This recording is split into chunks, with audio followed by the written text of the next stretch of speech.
नमस्कार दोस्तों। आज की स्टॉक लर्निंग में हम लोग जानेंगे पीएनबी गिल्ड्स के बारे में, जो एक बड़ी सी कंपनी है और कंपनी खास के देखा गया कि पीएनबी जो कंपनी है, खास के पीएनबी बैंक है, उसकी सब्सिडरी कंपनी है। तो आज इसी पे थोड़ा-सा चर्चा करने का प्रयास करेंगे। क्यों चर्चा करेंगे उसका भी रीज़न है। रीज़न है जिसका रिजल्ट का पार्ट आया था। रिजल्ट का पार्ट क्वार्टरली डेटा के आया था। क्वार्टरली डेटा में रिजल्ट के पार्ट में कंपनी ने कहा, क्या कहता है? कहता है सेल्स हमारा 1% की गिरावट में आया। ठीक है? इसको हम करते हैं हाइलाइट्स।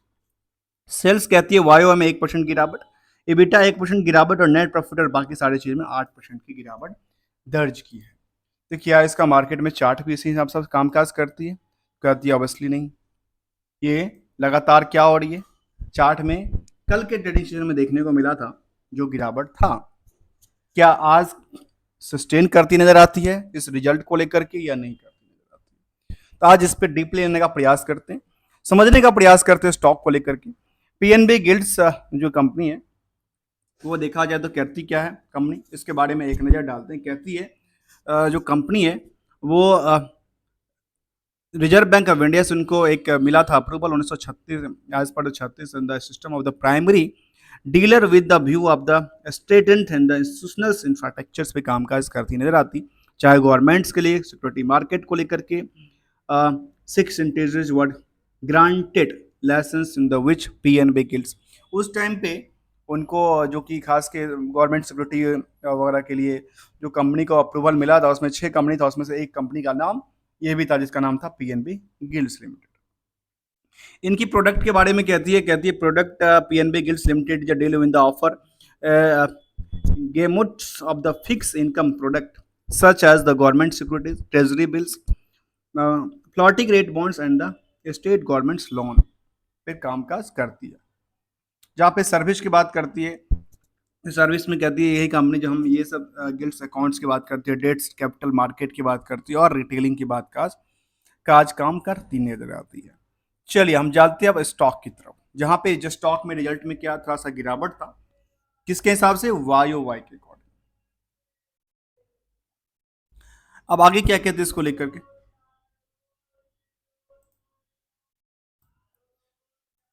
जहां तक देखा जा सकता है इसको पीएनबी गिल्ड्स को लेकर के, तो उस पर आकलन करते हैं क्या क्या यहाँ पे रिजल्ट के बेसिस पे क्या चेंज हो चुका है और क्या पोटेंशियल बनती है मार्केट को लेकर के। सबसे पहले देखा जाए तो उसको 3 एस्पेक्ट में देखा जा सकता है। पहला एस्पेक्ट जो फंडामेंटल, जिसको कहते हैं बिजनेस मॉडल क्या करती है। यदि बिजनेस मॉडल है तो बिजनेस के बेसिस पे क्या प्रॉफिटेबिलिटी बनती है या लॉस बनती नजर आती है, या ट्रेंड को चलक कहता है।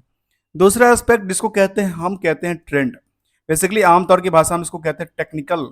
दोस्तों मैं पहले कहता हूँ टेक्निकल एनालिसिस को कोई बात नहीं करता नहीं हूँ, दिस इज ओनली ट्रेंड की बात करता हूँ। आखिर ट्रेंड मतलब दो तरह के ट्रेंड होते हैं, क्या मार्केट में जो इनका सेल्स रेवेन्यू बढ़ा है वो क्या लगातार जंप करती नजर आती है या फिर कई दफ़ा इसमें गिरावट देखने को मिला है। इस हिसाब से स्टॉक की जो प्राइस है उसमें क्या मोमेंटल देखने को मिली, इसकी ट्रेंड की बात करेंगे।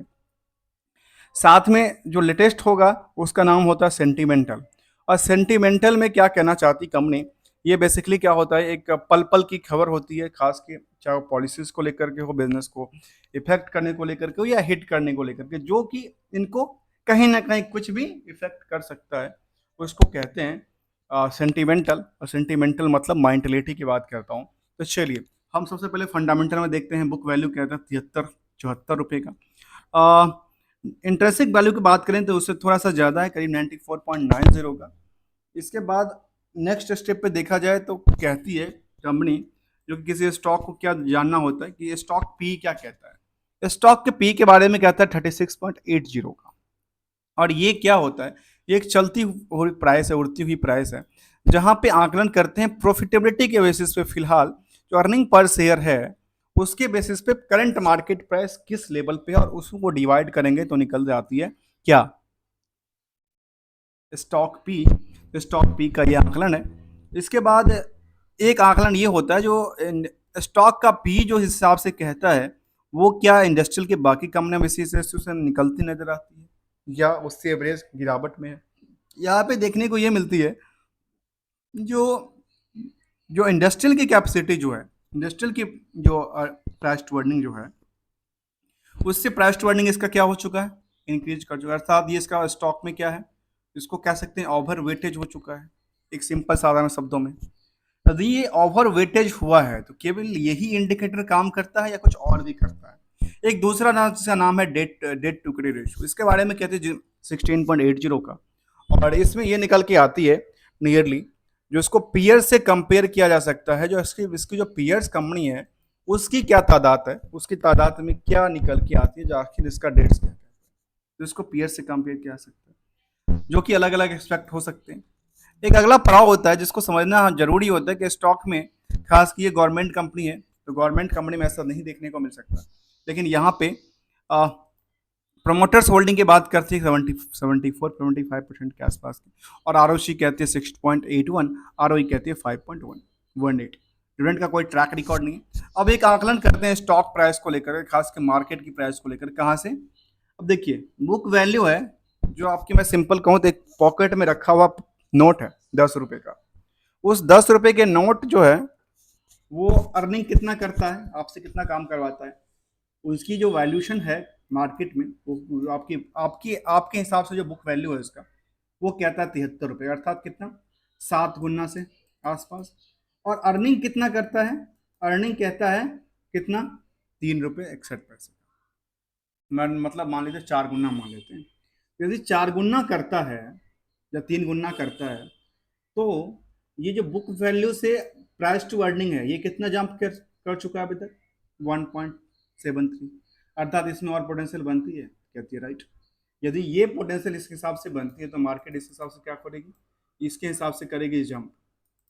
और इसके हिसाब से यदि मैं केवल और केवल 3 गुना का आकलन करूं तो कितना आता है? 7 या 21, नियरली कितना आता है? 220 218 के आसपास मैं मान लेता हूँ। तो नियरली इसको ये देखा सकता है कि 200 से लेकर के ऊपर जा सकता है, लेकिन क्या ये 200 तक गया था कभी? तो कहती है नहीं गया। क्या ये जा सकता है? तो ये देखने वाली बात है। अब चार्ट की ट्रेंड क्या कहती है, जहां पे नंबर ऑफ शेयर जो होल्डर हैं उसकी तादाद क्या है उस स्टॉक को लेकर, जहां पे करंट रेशियो भी कहती है कितना का, 1.58 का, और जो स्टॉक में जो नंबर ऑफ शेयर की बात करते हैं 18 करोड़ का, 18 करोड़ में कितने इंटरेस्टेड हैं उसकी चर्चा करें तो ये निकल के आती है यहाँ पे ज़्यादा नहीं है। 18 करोड़ की नंबर ऑफ शेयर में करीब 82,000 से लेकर के 85,000 90,000 तक की तादाद यहाँ पे क्या है, 90 के मान लेता हूँ, 90 के की तादाद में क्या है, शेयर होल्डर यहाँ पे इंटरेस्टेड।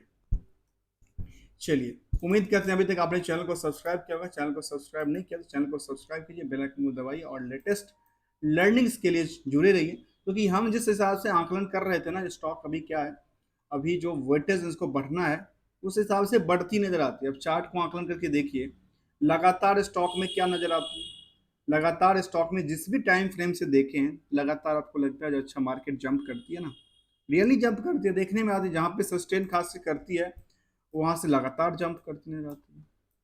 तो यहाँ पे क्या सस्टेनेबिलिटी बनती नजर आती है, कुछ देखा जा सकता है।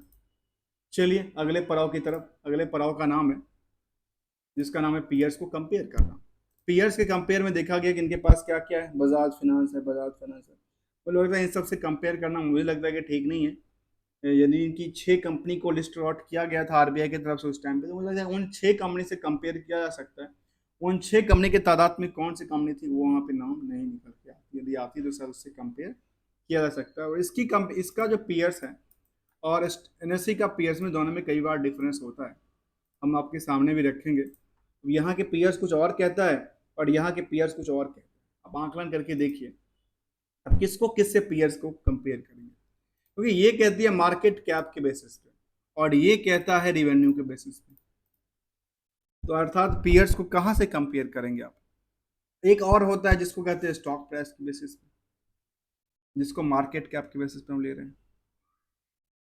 यहाँ पे इन सब की हम एक नज़र डालते हैं पीयर्स को लेकर के, तो इसके पीयर्स में कहते हैं ये, तो मुझे लगता है इसके आंकड़े से कुछ छोड़ते हैं। और एनएससी के पीयर्स कहता है स्टैंडअलोन में डेटा ये कहते हैं, कंसोलिडेटेड में ये कहती है, तो लगता है कंसोलिडेटेड से ही बेस्ट हो सकता है कंपेयर करना, जहाँ पे टाटा इन्वेस्टमेंट्स हैं जिनका काम ही इस तरह के काम है, जैसे BLB लिमिटेड है, जिंदल पहली पेली करके है, वोशबाल हैं, इन सबको कंपेयर किया जा सकता है। मुझे लगता है कि बेहतर बेहतर हो सकते हैं। कई बार इनका रेशियो भी गलत आता है, जो मैंने कई बार कहा कि निश्चय के बीटा वर्जन में कई दिक्कतें ग्लिच हैं उसको शायद करेक्ट करना चाहिए कि आम इन्वेस्टर के लिए यदि वेबसाइट्स हैं तो उनको थोड़ा सा और सहूलियत हो सके समझने के लिए। चलिए जानने के प्रयास करते हैं अगले पैदान पे, जहाँ पे हम स्टॉक प्राइस की जंप कर बात कर रहे थे। नियरली एक साल में करीब 97% की जंप कर चुकी है मार्केट में। ऐसे ही आकलन करके देखिए पिछले 5 साल के डेटा को, तो पिछले 5 सालों में स्टॉक ने कितना जंप किया है, नियरली 267% का, 6 महीने की ट्रेंडिंग में 14% का, और एक महीने में थोड़ा सा गिरावट का माहौल देखने को मिला है, अर्थात प्रेशर का देखा है। लेकिन प्रेशर के बाद ही मार्केट क्या दोबारा जंप करने के आसार पे है, तो कहती है यहाँ पे यदि दोबारा आती है, मैं इसको आकलन करके एक नज़र डालूं, यहाँ पे यदि मार्केट दोबारा इसी लेवल पे लगातार गिरती नजर आती है, तो फिर यहाँ से क्या होगा, इसका ट्रेंड क्या बनता है, ट्रेंड तो फिर बनता है जो अच्छा है तो गिरावट वाली ट्रेंड ट्रेंड बनती नजर आती है। चलिए अगले पड़ाव की तरफ चलते हैं, जहाँ पे हम कंप्लीट जानकारी लेने वाले हैं क्वार्टरली डेटा को लेकर के। तो कहती है कंपनी क्वार्टरली डेटा में, क्या कहती है, लगातार बिल्डअप हो रही है, कहती है हाँ हम तो बिल्डअप तो किए हैं, लेकिन पिछले क्वार्टर से क्या हुआ, गिरावट में था। जून से हमारा क्या था, गिरावट में था, 1% के आसपास। तो इसके बाद अगले तादाद की बात करते हैं प्रॉफिटेबिलिटी की तरफ, तो वो कहती है प्रॉफिटेबिलिटी में क्या हुआ, 68 करोड़ तक था, हमने गिरावट देखा है। मतलब ये लगातार, इसको ये नहीं कह सकते जो क्वार्टर ऑफ क्वार्टर भी लगातार एक बूस्ट करती नजर आती है, ऐसा नहीं देखने को मिलती है। ईयरली डेटा में देखें तो कहती है कंपनी, नियरली क्या कहती है, करीब 1500 करोड़ तक किया था, मतलब ईयरली डेटा इसका बूस्ट है। ईयरली डेटा में कोई कमी नहीं है, जबकि 12 महीने का डेटा भी क्या कहती है, एक बूस्ट करती नजर आती है। इसके बाद कहती है प्रॉफिटेबिलिटी बेसिस में जो 70 करोड़ के आसपास प्रॉफिट था, और वो 65 करोड़ के आसपास था। मतलब यहाँ से देखा जा सकता है कंपनी के, जहाँ पे 450 करोड़ 500 करोड़ तक का प्रॉफिट बना रही थी, वहाँ पे कंपनी में क्या हुआ, एक लंबी सी उछाल लगाने से बेहतर उसने गिरावट दर्ज कर लिया। चलिए अगले कदम की नाम है, जिसको हम बैलेंस शीट पीएल को देखें, तो बैलेंस शीट में क्या किया उन्होंने, बैलेंस जो प्रॉफिट कम होने का एक रीजन और हो सकता है कि उन्होंने लायबिलिटी बढ़ाया, तो कहती है हाँ, करीब 3000 करोड़ का लायबिलिटी इन्होंने बिल्डअप किया, लगातार इनकी बिल्डअप हो रही है। अब इनको देखेंगे, इन्होंने अपनी जो लोन की कैपेसिटी है, लोन लगातार लेते जा रहे हैं, बोरोइंग्स बढ़ाते जा रहे हैं, जिसकी वजह से क्या हो रहा है, इनकी प्रॉफिटेबिलिटी पे असर पड़ती नजर आती है। इसके बाद प्रॉफिटेबली नेट एसेट्स की तरफ देखें तो कहती है इनमें क्या हुआ, इन्वेस्टमेंट में क्या हुआ, इन्वेस्टमेंट बढ़ाती नहीं, मतलब यहाँ पे ये पैसा लेते हैं, पैसा लेकर के इन्वेस्टमेंट को बढ़ाते नजर आते हैं, यही एक थोड़ा सा इसका था। अब आते हैं इसमें कैश फ्लो की तरफ, तो कैश फ्लो अच्छा खासा फिलहाल देखने को मिला है।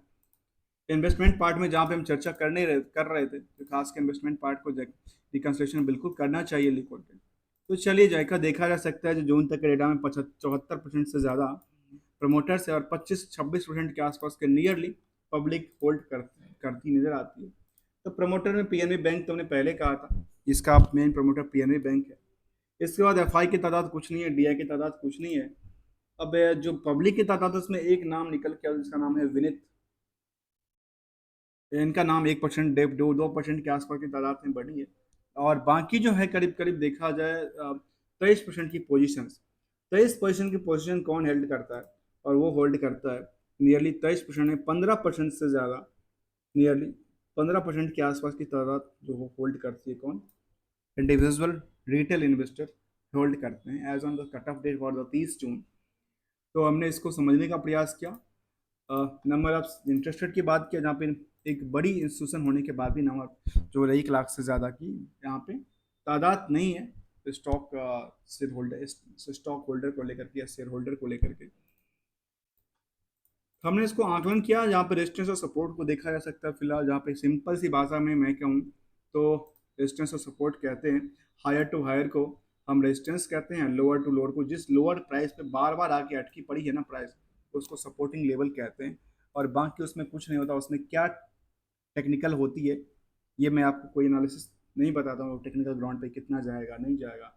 जैसे कम्प्लीटली लर्निंग पर्पस हमने केवल फंडामेंटली को यहाँ पे बेस लिया है कि आखिर कंपनी में जो रिजल्ट का पार्ट था उसका क्या इफेक्ट होता है, क्या क्या पोटेंशियल्स हैं उसको लेकर के मार्केट में। Thank you so much for joining here दोस्तों।